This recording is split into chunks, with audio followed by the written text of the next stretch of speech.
We tried to build a tree fort during COVID, and your dad didn't get a permit because I thought I could just build a tree fort because it was a tree fort. And our neighbors yelled at us because they blocked the trees, their view of the trees. Yep. And so we had to apply for a variance, which was denied. Remember that? Yeah. Me, you, and Carl went up to people's houses, and then a lot of people said no.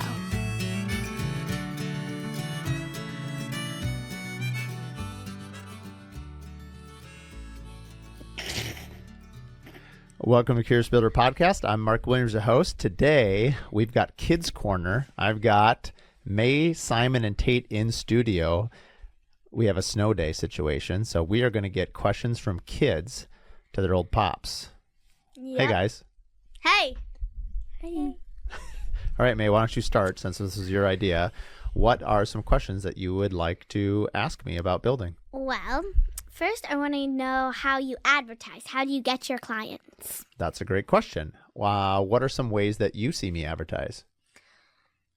I see you on social media, but I also see you advertise like Honey Hill and big events like that.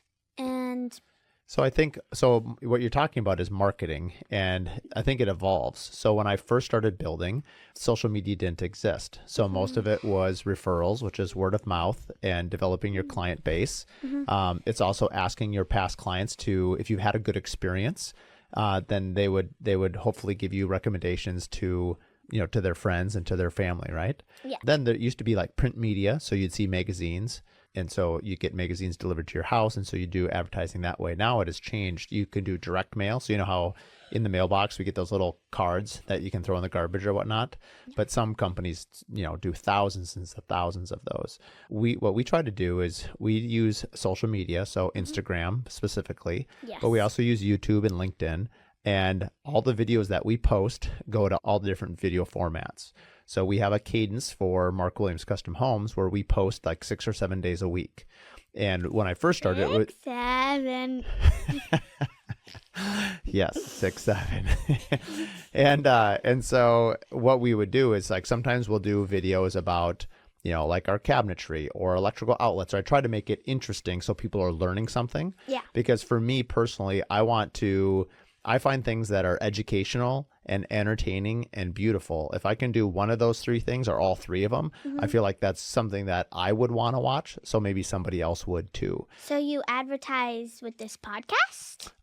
Yes, but that's for the Curious Builder. So for my building company, Mark Williams Custom Homes, which is how I took your question, I'm using social media to tell a story. And so maybe somebody's I just got a call today of somebody that went through one of the homes that I built 15 years ago, and they lost out on that house that someone else bought it. And so they called me because they saw the work we did, and they're like, wow, this is really nice work. I wonder if this builder builds anything else. And so they called me today, and that was based on, so sometimes we would have somebody else give us a recommendation. But in this case, my house or the product that we did gave us a recommendation. Does that make sense? What product? Well, the home that I built. So I built a house for a couple named Adam and Kelly, Yep. and they sold their house. But somebody else who didn't buy that house walked through their house and was like, wow, this home is beautiful. I wonder if this builder still builds. And they sought me that way. So we market in so many different ways. Sometimes it's somebody giving us a recommendation. Sometimes it's us marketing, like social media. So we do email campaigns, but I also do blogging. So I work with a lady named Alyssa from Olive and Vine. She's out in California. And once a week, we write an article about something that I'm doing. It might be about Misa Hus. It might be about why we collaborate with certain brands. And so what we do then is people read that, and by reading about it, they get to know us. Or it's on Google, which is where we search for things like ChatGPT is AI. Google basically, and the more you write, the more it has stuff to look at. It's called SEO, search engine optimization. So the more that you write, the more that's out there for the internet to consume. So by writing so many articles for the last couple of years, we have a huge, Google is very aware of us. Yes. And so when people type in, Minnesota builder or builder in Excelsior or builder in Cottagewood. You know what I looked up? What? I looked up the Curious Builder Christmas edition, and it said, and somebody his daughter May comes back for another episode of The Curious Builder. See, you even were able to find yourself. So anyway, those are just a few of the ways that we advertise the work that we do. Tate, do you have a question for us? Yeah. Talk into the microphone, buddy. How do you get your clients to do the stuff that you want them to do? How do I get the clients to do things that I want them to do? Yeah. Well, usually the clients are asking me to do something for them, right? So someone is coming to me and saying, can I build them a home? So usually I'm not having clients where I tell them what to build, but I'll give them recommendations. Is that what you mean? I have a question. If, let's say, you wanted them to, like, pick a different location, because, like, okay, so sometimes they might, like, if there was, like, a problem where there was, like, the city might not let you, like, build there or something, like there was a problem and it was really hard to fix, would you try to convince them to go somewhere else, like try to... Yeah, that's a great question. So if I understand it, so let's say somebody wants to build a house, and let's say in that city, they won't allow us to do a certain thing, right? Mm-hmm. And so it's called variance. So variance means something that's unusual or a variant to like what's normal, right? Yes. Just for framing of reference for you. So like it's not normal for you to go to school on a weekend, right? Yeah. So like it'd be a variance if the school petitioned and said, hey, kids have to come in on Saturdays and Sundays, right? Mm-hmm. And so sometimes what I'll do for a client, and I've done it many times in my career, is maybe the lot is really unique. Maybe it's got a big hill or some water on it, or it's just a hard lot or a really small lot. Then we'll go to the city and we'll say, hey, we need a variance to your city ordinance so that we can build our client a house. Remember our tree fort issue? Yes, yeah. I do. Yeah, so we tried to build a house a tree fort during COVID, and your dad didn't get a permit because I thought I could just build a tree fort because it was a tree fort. And our neighbors yelled at us because they blocked the trees, their view of the trees. Yep, and so we had to apply for a variance, which was denied. Remember that? They said no. Remember that you, Carl, and I? Oh, yeah, the neighborhood said, yeah, me, you, and Carl went up to, like, people's houses, and then a lot of people said no. Yeah, so that was called a petition. So then we went to the city, and they denied our variance. So then we did get a variance, but it wasn't the one that we wanted. So anyway, this is a long story of basically saying, like, yes, we have to sometimes change what we're doing for the client. But there are some times where, we'll go through, like across the street from where we're recording this right now. Mm-hmm. We, about 4 or 5 years ago, we designed a whole house for a client. They came to us. They loved our work. We went through this long ordeal, like 6 months. We got the city to accept it, and they were so burned out from the process and then the cost that they decided that they didn't want to build anymore. So even though we got everything approved, they were just tired of how long it took and decided not to do it anymore. And that was really a shame. I felt really bad about that. Wasn't there a contract? There was a contract, but that was called a design retainer. So they pay us to help them through design, through pricing, because they're not going to pay us to build a house if the city won't let us build a house on the lot. Mm-hmm. So we spent 6 months or maybe longer going through this design process with the architect. We designed the home, went through the whole process, and we got it approved. And then when we priced out, the house was more money than they wanted. And they were just so fatigued and tired of the whole process that they just sold the property and just said, we're done. Oh. Yeah, it wasn't very good. I put a lot of work into it. How long does it usually take to build a house? Well, it depends on how big it is. So let's say it was like the size of maybe an average house. Well, average is different, but most of our homes are between like 3,500 square feet and 6,000 square feet. They're going to take anywhere from maybe 10 months to 14 months. Okay. Let Simon have a turn. Simon, what questions do you have about building? Is it like rough when you fire someone? Oh yeah, really rough. I fired someone a couple days ago. Could you tell? Yeah. Was I very happy last week, or was I kind of in a tough mood? You're in a tough mood. Yeah. That's probably that would actually be a good question. I think people would relate to that. Most of the people that listen to this are business owners, and they have families too. And sometimes as owners, we forget that when we bring home like the stress of our job, like it affects you, right? So like last week I had it was actually one of the harder weeks I've had in a long time because I don't like to fire people. In fact, I've only done it maybe twice in my career. And this was the first time I've ever had to do it with a subcontractor. So what happened I had a framer on a job, and it's my job to look after my client's money. Yep. And I gave this framer a number of chances to correct their work, to show up, and they kept telling me that they were going to do something, but they kept not doing it. And so my dad, your grandpa, used to tell me this, that the first time, shame on them. Second time, shame on you. Meaning like, if somebody tells you they're going to do something and they don't do it, that's not your fault. Mm-hmm. But if you let them do it again and it happens, whose fault is it?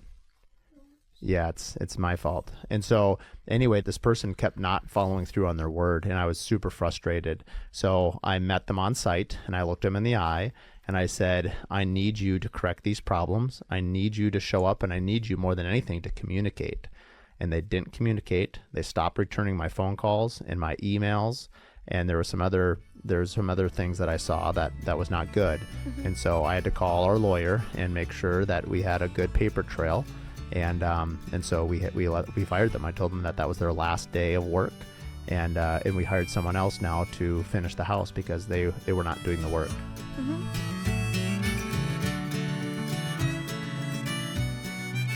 This episode is brought to you by Pella Windows and Doors. I've used Pella for 21 years as the exclusive window company on every one of my builds. When people ask me who I trust for windows and doors, it's Pella, every time. Their craftsmanship, their innovation, the top-tier service make them a no-brainer for any custom home builder or designer who demand the best. Whether you're designing something bold or building something with timeless elegance, Pella has you covered. They're also the only window company that has a lifetime warranty on all of their windows. I've gotten to know all of their people at Pella Corporate, as well as locally here at Pella Northland. I'm proud to call them our partners and our friends. Visit Pella.com to learn more and connect with your local reps today. For more information, you can also listen to episode 1, where I interview the Pella Northland founders, as well as episode 109, where we talk all about their latest innovation with the Steady Set window. Can you tell I'm in a better mood today than I was last week, Simon? Yeah. Yeah. What were some things that you saw that you could just tell I was having a hard week? Like, you didn't have that many patience. Yeah, sometimes I run out of patience. I'm sorry. Sometimes we use up all our patience at work. So, I get to see you in the morning, right? And it's like, come on, guys, we got to get out to school. And then at night, I'm tired because I've been working all day, right? Yes. And then I pick you up from school, and then we kind of have a routine at night, don't we? So we have dinner together, and then I give you guys baths. We play some games, but sometimes mom and dads are just tired because we've been working all day, right? We've been using all our patience. It's like a muscle. If you use it all day, then there's nothing left, and that's why when you try to read me a book at night, you just fall asleep. And the only thing that will keep you with me is if I rub your head. Otherwise, you say, "Man, I'm so tired. I am Maybe so tired. Tomorrow." And then tomorrow, you kind of do, and then halfway through, "Man, I'm so tired. I'll do it tomorrow." Simon or Tate, do you have a question? Wait, what? I think I might have forgot what I was going to say. What is something that you've been on a job site before? What is that? Do you have any questions about building? What?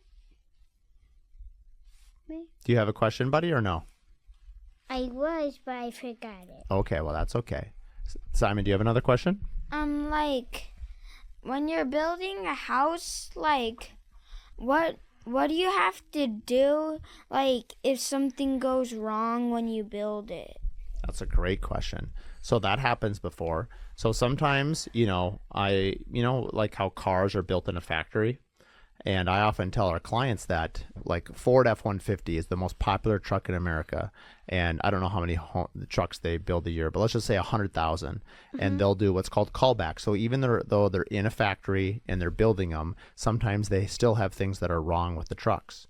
And so they have to get them back. Well, we're building a one-of-a-kind house that's never been built before. We're building it outside when it's snowing. You know how yesterday it snowed 14 inches of snow? Yeah, and so it snows all over the house, and it rains, and it's in the mud, and all these difficult things. And so things are going to go wrong. And so really, what clients are trusting us is that we can get through all the hard things and that we can solve whatever problem that we come up with. I think one thing that is really good about builders and designers and architects is we're really good at problem solving. I'd say that's probably our number one skill, because if you can't problem solve, you're not going to be in business for very long. So Simon, your question is what happens when things go wrong? The question is things are always going wrong every week, every day. I'd say like 4 things today went wrong, but we've got to figure out a way around it. And so I would say we continue to problem solve. Like the bear hen. We can't go over it. We can't go under it. We just have to go through it. That's right. Can I ask you something? Like, what would happen if your clients fight and you can't break it up? Or You mean like if it's a mom and dad fighting, or just who are they fighting? If your clients are like disagreeing with each other, like what would you do? Well, that's a good question. I've had that happen. Sometimes we just need like a kind of how you guys, when you guys are fighting, we put you in a timeout. So sometimes, we don't put adults in a timeout, but sometimes we just take a little break. So we've had it before where like the team, like everyone's just a little emotional. And so we just say, why don't we just take a little walk, or why don't we meet next week and talk about it? Or let's give it a few days. So sometimes we just need to let it breathe a little bit and just relax a little bit. Very rarely have I can't think of any time I've had like a client fight, where like they're arguing like out loud. I know another builder. His name is Brad. Have you guys ever met Brad in person? Like maybe. We've heard him on the phone. You've heard him on the phone, yeah. We have seen. You have to talk into the microphone, buddy. And so what happened, Brad had a situation once where there was a client and he was yelling at his wife on the call, and they weren't hired yet. And Brad said, "We're firing you. We won't work for you." And the client was taken back, and he said, "Why not?" And Brad said that anyone that would talk to his wife the way that you're talking to your wife, we couldn't do business with, because you have to treat each other with respect, and like things are going to get difficult. Things are not even difficult right now, and you're already yelling at your own spouse. Like, we can't trust you during the duration of a build, over a couple of years of design and building. And so he fired him on the spot. That hasn't happened to me, but that's very rare. It would make everyone feel very, very uncomfortable. Does your team ever fight? Yeah, sometimes I don't know about fight, but we more like disagree, right? Yeah. And so I think as long as you respect each other, like I'm okay with people disagreeing. In fact, I often tell our clients, like, I like it when people disagree because you get better ideas. And so I often tell our clients when they interview us, like, you don't want a bunch of people that are yes people, meaning like I don't want to say yes to every single, like, how we have our yes days. Yes. And like that's kind of fun, but like if you said all I want for ice cream, well, if you ate ice cream every single day all day for a week, you'd be sick. Yeah. And so like if someone is always being told yes all the time, you're not going to get the best result, because now guess what? You're building what they want the way they want it, but they're hiring us because of our profession, right? Yes. It'd be like going to a doctor and you telling the doctor what to do. Well, you're not a doctor. Yeah. What would happen? Would you have to get a new client if one of them dies? That's a good question. I've never had a client die. I hope that doesn't happen. But I mean, if it was a husband and wife and let's say one of them died, hopefully we would finish the house that we're working with. And if they both died and we're in the middle of their project, we would probably have to finish the home so that their estate could sell it. Because, if you're kind of like halfway through a project, You don't really just go you back. can't really stop. And so, but it would be really messy because, if 2 people die, it's called their estate, like it'd be their kids or somebody else would be responsible for that home. And so, we would want to finish the home to protect the asset for them. I've never had that happen. What is the process of, like, just your career? Like, so first tell me the process ever since, like, from day one you've been a builder, and then tell me the process about, like, first finding your client and then building the house until the very, like, done. So first tell me about your, like, from step one from your career. You mean like 22 years ago? Yes. Oh boy, that's going to be a lot more. We only have 1 more minute left. I think that's like an hour podcast. Can you make? How about do you have a different question? Because that one would take a long time to answer. Okay, then what about the process of building, like finding a client, building the house, or you need a shorter one? Yeah, well, it's 1 minute. So how about this? How about I'll ask you guys a question. Ready? All right. What? And I'll let you, because you guys are in a unique position because you're my kids and you get to see me every day. Yes. What do you think is my favorite part of my job? Go ahead, Tate. You go first. I give him the microphone.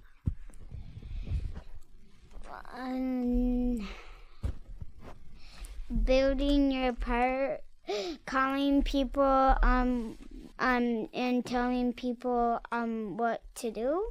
Do you think my favorite part is calling people and telling them what to do? No, like calling people and like talking to them. I do like talking to people, Tate. That's right. And the podcast is kind of like talking to people, except by a phone. I'm talking by microphone, right? So you're right. I love talking to people. Can you also help me open this? You want me to help you open that water? Okay, maybe in just in a minute. May, you want to ask me a question? Ask you a question. No, I'm sorry. What do you think is my favorite part of building? Of building the house? So like, What do you think my favorite part of my Building. job is? okay, so I think you're, What do you see that gives me the most energy? When you see me, when do you see me the most excited? when you get a new client and when you're talking to your team and just sort of just like, when you're at those events too. Yeah, like Contractor Coalition Yes. Summit or like Curious Builder stuff. Yes, because you're still doing your job, just like less jobby. Yeah, you're right. That is probably one of my favorite parts. All right, Simon. Like spending time with your clients. So, do you think that my favorite part about building is spending time with my clients? Yeah. You're right. I do like spending time with my clients because I like seeing how excited they are. So the thing that makes me the most sad is, or I should say is also the most stressful part. Like if I have a client that's really unhappy, they might be stressed out. Like I kind of feel that stress. One of the reasons why I was so stressed out last week is because I had to fire that person. I was stressed out because I thought the client was going to make it really difficult for me too. And I was wrong. The client was super supportive. So here I sort of dreaded telling the client that I was going to have to let this person go. And so when I called them, you know what they said? They said, "Thank you for being so transparent with us." It turns out that they had built like 6-7 years ago. And the builder at that time had a similar situation that they fired somebody, but they never told the client. And then it came out later. And that's why the process wasn't very good because they weren't open and communicative to the client. And so my client not only was understanding and supportive, but they also thanked me. And so here I was carrying all this stress when I didn't need to. And so you know how like we always say honesty is the best thing, even if you're wrong. Like sometimes Mom and I will just say, guys, just tell us the truth. Like we can handle whatever the truth is, but we need to know what the truth is. Mm-hmm. All right. Well, thanks for tuning in to Thursday's Curious Builder Kids Corner. It's not Thursday. I know, but it'll air on a Thursday. Oh. Nothing like honesty from kids. Thanks for tuning in to the Curious Builder podcast. And that was, wait, I'm going to try. Oh! That's what it does. Thanks for tuning in to the Curious Builder podcast. If you like this episode, do us a favor. Share it with 3 other business owners. The best way that we can spread what we're doing is by word of mouth. And with your help, we can continue to help other curious builders expand their business. Please share it with your friends, like and review online. And thanks again for tuning in.